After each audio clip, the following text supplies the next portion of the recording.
Ku izina ry'Imana Data na Mwana na Roho Mutagatifu. Amen. Turazirikana mu Ivanjiri ya Matayo umutwe wa 22 umurongo wa 34 kugeza ku wa 40. Injira mu isengesho witegerezanye impuhwe abantu bavugwa muri Ivanjiri. Abafarisayi.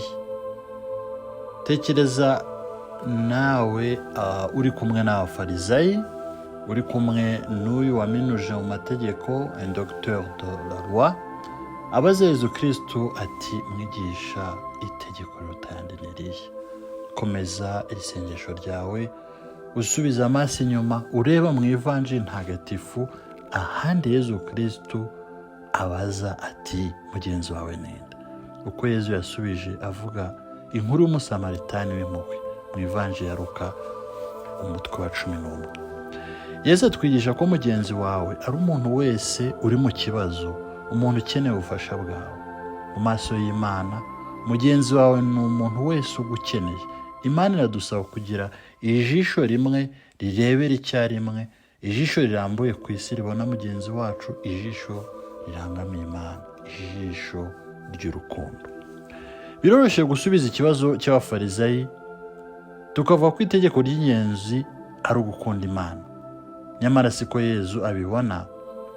Yezu ahuza urukundo rw'Imana n'urukundo rwa mugenzi wacu mu itegeko rikomeye ry'urukundo. Mu ibaruwa ya mbere ya Yohana umutwe wa 4 umurongo wa 20 aratubwira ati umuntu navuga ati nkunda Imana ariko akanga umuvandimwe we aba ari umunyabinyoma. Ese udakunda umuvandimwe wabona yabasha ate gukunda Imana atabona? Mu Ivanjiri twumvise Yezu Kristo aratwibutsa itegeko ritambutsa yandi ari itegeko ry'urukundo. Niryo tegeko rihatse amategeko yose. Niwo mutima n'inyigisho by'abahanuzi.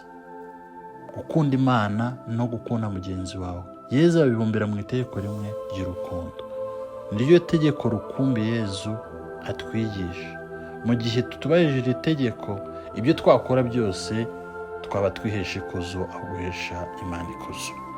Nta mihango y'idini, nta maturo twatura, nta masengesho, nta nyigisho twatanga byashimisha Imana birenze uko twayishimisha mu gihe twubahirije itegeko ry'urukundo. Yezu aratwigisha ko nta kintu na kimwe gikwiye gufata cyangwa kwimura urukundo. Urwo rukundo Yezu atwereka rurareba imibano yose y'abantu.